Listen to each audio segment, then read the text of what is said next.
पिछले दिनों हमने देखा कि प्राइम मिनिस्टर भी थोड़ा सा तौहीन अदालत से बच गए क्योंकि उन्होंने जैसे काली भेड़ों की बात कर दी, या हमने देखा कि शायद like government is not very happy. वो ये उनकी प्रेस कॉन्फ्रेंसेस ये कह रही हैं, जाहिर है मैं नहीं कर रही, I don't want to be तौहीन अदालत और ना मैं चाहती हूँ कि आप हो।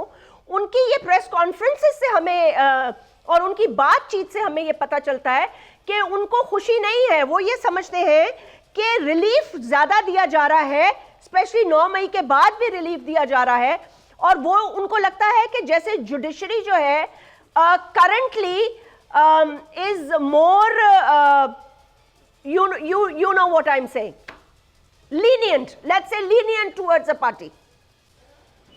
देखिए, मैं तो पहले आपसे गुजारिश कर रहा हूँ ना कि हमारे सारे इदारों का ही हाल ये हो गया है, और जुडिशरी में तो बाकायदा जज साहबान, मैं तो पहले दिन से कहता हूँ, भले इसको कोई कंटेम्प्ट का नोट लेता है तो लेता रहे, मैं क्या कर सकता हूँ। मैं तो पहले दिन से कहता हूँ कि जज साहबान को बड़ा एहतराम है, लेकिन कंटेम्प्ट ऑफ कोर्ट के कानून के डर से एहतराम नहीं होगा, वो जबाबंदी होगी।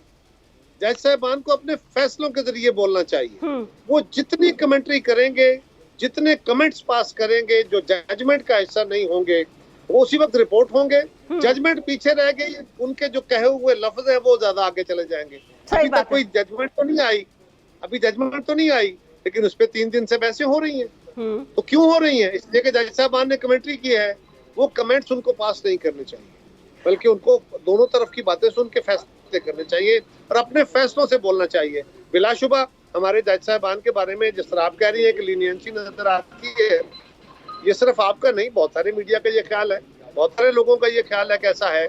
और लाइव कवरेज में अब तो लोगों के सामने ये भी आ गया ना कि लाइव कवरेज में जब जज साहबान एक दूसरे के कमेंट्स को क्रॉस कर रहे होते हैं तो उसके ऊपर भी एक ओपिनियन बनता है। अब ओपिनियन बनने से तो रोका नहीं जा सकता। अच्छा, वैसे वो ये कह रहे हैं कि आप हमें इजाजत नहीं है इन चीजों पे बात करने की, और लेकिन अब तो ये केस ऑब्वियसली क्योंकि इसकी सुनवाई हो गई है और अब तो फैसला सामने आना है, वो ये कह रही किसको इजाजत नहीं है।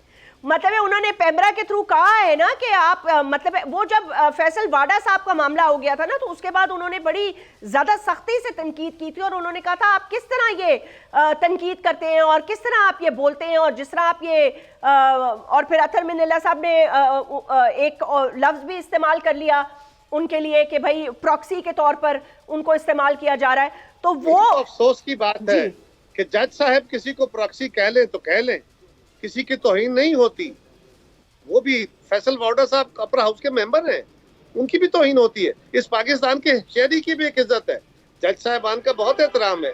अतर मिनल्ला साहब जिस तरह गुफ्तगू करते रहे हैं, उस गुफ्तगू के ऊपर लोगों की राय उनके बारे में कई तरह की बनी है, सो उनको भी एहतियात करनी चाहिए अपनी गुफ्तगू में। बेशक उनको भी एहतियात करनी चाहिए। कायरा साहब, मुझे ये बताएं, पंजाब के हवाले से आपकी और PMLN की डेडलॉक बरकरार है? मतलब है पंजाब में जो हुकूमत में शिरकत का फैसला किया है उसमें कोई ऐसी डिमांड्स हैं आपको लगता है आपकी तरफ से जिन पे वो they don't want to share the pie, because उनको पता है कि फेडरल गवर्नमेंट में वैसे ही IMF के बजट के बाद और या लेट्स से जो बजट आएगा उसके बाद जितनी तनकीद उन पे हो रही है, तो वो तो ये कहते हैं पीपल्स पार्टी बड़े आराम से बैठी है क्योंकि उन्होंने सारी आईनी ओहदे ले लिए और सारी जवाबदारी हमारी है।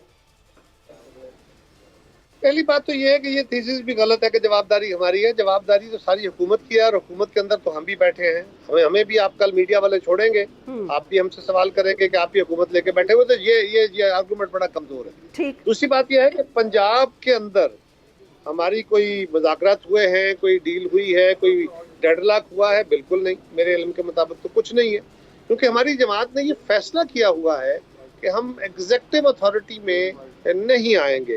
यही डिजाइन बना था हुकूमत बनाते वक्त, और हम आईनी ओहदों के लिए काम करके हमने मुस्लिम लीग से वोट मांगे, उन्होंने वोट दिए, हमने उनको वोट दिए और हम उनके साथ हैं।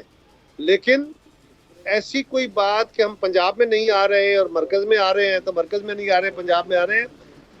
अगर कोई फैसला ऐसा करना हुआ और हुकूमत की तरफ से कोई तजवीज आई, तो ये तजवीज हमारी क़यादत अपनी जमात के अंदर बैठ के बात करके अगर फैसला करेगी तो फिर मरकज में भी होगा और सूबों में भी होगा।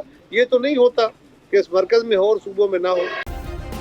सब्सक्राइब करें और बेल दबाएं ताकि कोई खबर रह न जाए।